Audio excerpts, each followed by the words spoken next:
Президент Садыр Жапаров 27 июльдан 31 июльга чейин Жалал-Абад жана Ош облустарына жумушчу сапары менен барат. Бул тууралуу өлкө башчысынын басма сөз катчысы Эрбол Султанбаев билдирди. Маалыматка ылайык Садыр Жапаров аталган облустарда бир катар жаңы объекттердин ачылышына катышат жана бул аймактардын инфратүзүмдүк долбоорлорду ишке ашыруунун жүрүшү менен таанышып чыкмакчы. 26 июльдан 29 июльга чейин жерди 9-дан 5-6 деңгээлдеги күчтүү магниттик бороон каптайт. Бул тууралуу Метео агент порталы жазып чыкты. Маалыматка ылайык магниттик же тагыраак айтканда геомагниттик бороондор жердин космостук аба ырайынын бир бөлүгү болуп саналат. Алар аэрора себеп тез орбиталык жана жер үстүндөгү жабдууларда, ошондой эле кээ бир адамдардын абалына таасир этиши мүмкүн.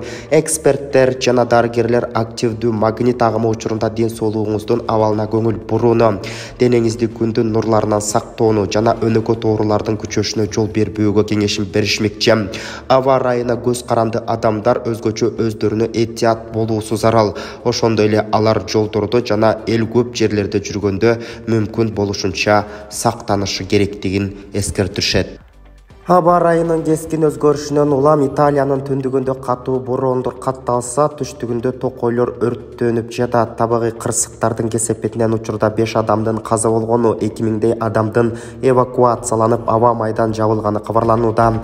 Sky News басылмасынын маалыматына караганда, Сицилия аралында апта башында катталган токой өртү шамалдын таасири менен кыска убакытта жайылып кеткен. Анда 650ден ашык активдүү өрт катталып, өрт өчүрүүчүлөрдүн жана жергиликтүү тургундардын арасында каза болгондор менен жабыркагандар бар экени айтылат. Түтүндөн улам Палермо аэропортунда транспорт убактылуу токтотулуп, бир нече автожолдор жабылган. Адистер Сицилиядагы өрттөнгөн токойду калыбына келтирүү үчүн 15 жыл убакыт керек экенин айтып жатышат. Учурда Италия уланып жаткан өрткө байланыштуу өзгөчө кырдаал режимин жарыялашы мүмкүн экени кабарланууда. Өкмөт экстремалдуу аба ырайынын жапа чеккен аймактарга жардам берүү үчүн шашылыш чараларды даярдап жатканы, жабыркаган аймактардын чыгымы 100 миллион евродон ашык, 110 миллион доллар экени айтылууда. Бишкекте окутуу орус тилинде жүргүзүлгөн 16 мектепке кыргыз класстарын ачуу боюнча тапшырма берилди. Бул тууралуу бүгүн 27 июльда Билим берүү жана Илим министрлигинен билдиришти.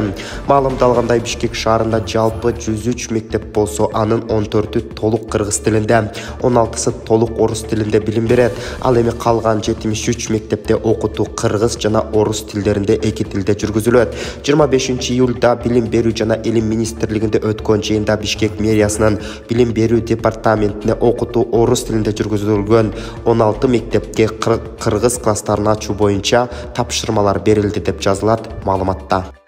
Саламаттыкты сактоо министри Гүлнара Батырова Кытайдын Кыргызстандагы элчиси Ду Девен менен саламаттыкты сактоо тармагындагы кызматташууну талкуулады. Бул тууралуу бүгүн 27 июльда саламаттыкты сактоо министрлигинен билдиришти. Маалымдалгандай, Ду Девен Кытайдын саламаттыкты сактоо боюнча мамлекеттик комитетине караштуу эл аралык кызматташтык борборунун ушул жылдын сентябрь айында экспресс соолук долбоорун ишке ашыруу боюнча пландары тууралуу маалымат беришкен. Ошондой эле ал бул долбоордун алкагында 600 кыргызстандыкта, Бишкекте 300, Ошто 300 катаракта илдетине бекер операция жасоо пландалууда. Операциялар улуттук госпиталдын жана Ош облустар аралык бириккен ооруканасынын базасында жүргүзүлмөкчү. Батырова Кытай өкмөтүнө Кыргызстандын саламаттыкты сактоо тармагына кошкон салымы үчүн ыраазычылык билдирди.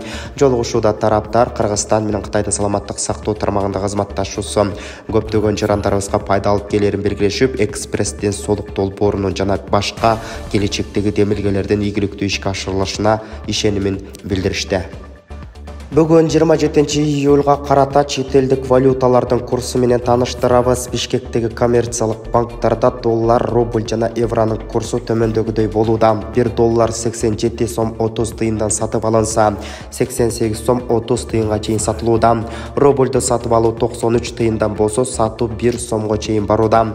1 еврону сатып алуу 96 сом 10 тыйындан болсо, 98 сом 50 тыйынга чейин сатылууда. Ал эми улуттук банкта 1 доллардын курсу 87 сом 70 тыйын деп көрсөтүлөт.